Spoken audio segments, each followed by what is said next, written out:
Aujourd'hui, on va préparer un cake marbré chocolat et courge butternut. Vous allez voir que c'est très simple. Je vais commencer en plaçant le sucre dans un grand récipient. J'ajoute les œufs.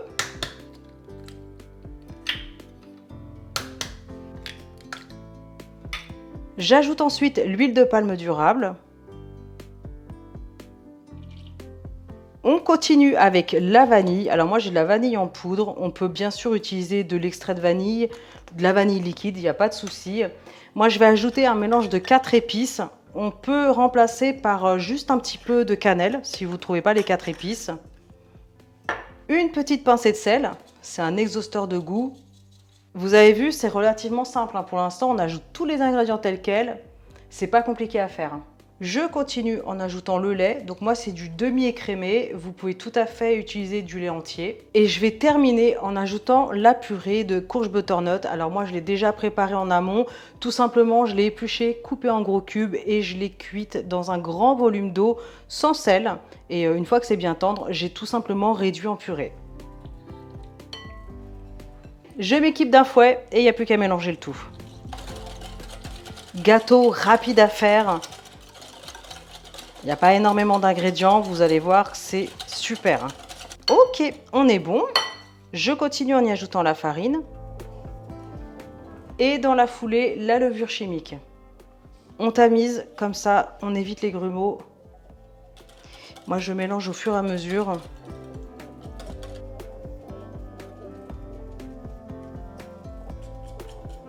Allez, on mélange bien.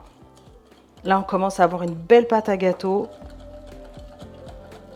Aujourd'hui, je suis partie sur des saveurs courge butternut, mais honnêtement, ça marche très bien aussi avec la patate douce. Donc voilà, si vous aimez aussi, ça peut être une alternative.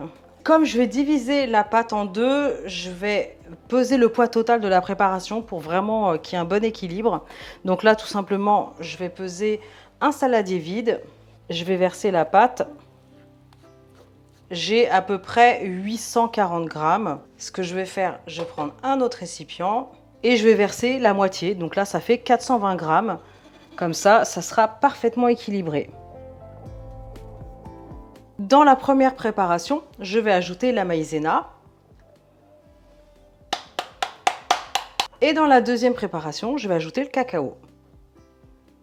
Donc là, c'est du cacao non sucré. Allez, il n'y a plus qu'à mélanger. Pareil pour le chocolat. Je vous montre maintenant, il n'y a plus qu'à répartir tout ça dans un moule. Allez, regardez, je vais commencer à remplir le moule. Là, j'ai placé un petit papier sulfurisé dans le fond et j'ai bien graissé les parois. Là, ce que je vais faire, c'est que je vais mettre en alternance de la pâte cacao et la pâte avec la courge butternut, tout simplement. Peu importe par quelle couleur vous commencez en premier, ça n'a pas du tout d'importance.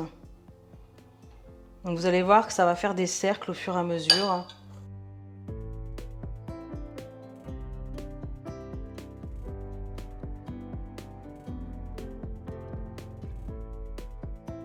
Pour faire vraiment un bel effet marbré, je vais dessiner un 8 dans le fond, comme ça.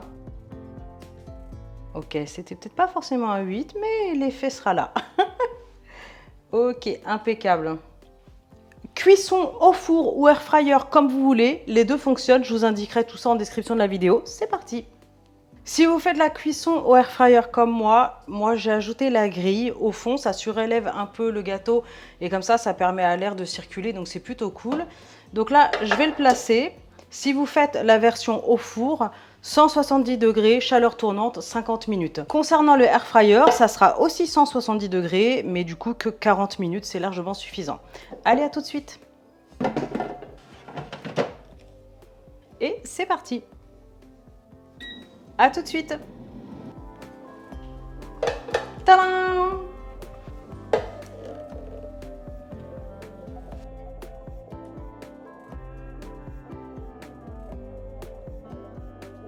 Là, ce que je vais faire, c'est que je vais le laisser refroidir tranquillement sur la grille et après, je vous montrerai une jolie part.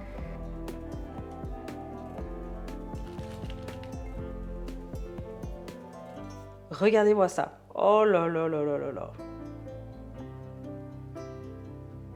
On a une moellosité, mais alors, incroyable. Dégustation? Oh là, c'est hyper moelleux, vous allez adorer. Parfait.